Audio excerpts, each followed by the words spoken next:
Hey guys, welcome to Paths Oasis, a peaceful space in everyday life where you can explore, discover, and unwind. Well, in today's World Series, we are going to explore Toronto, a city in Canada, where one of my friends lives.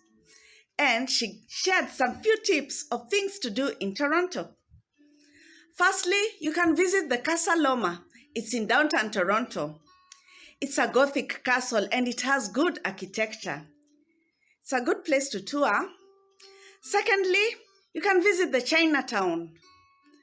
The Chinatown in Toronto has very good organic products, and also it has community gardens, fresh food.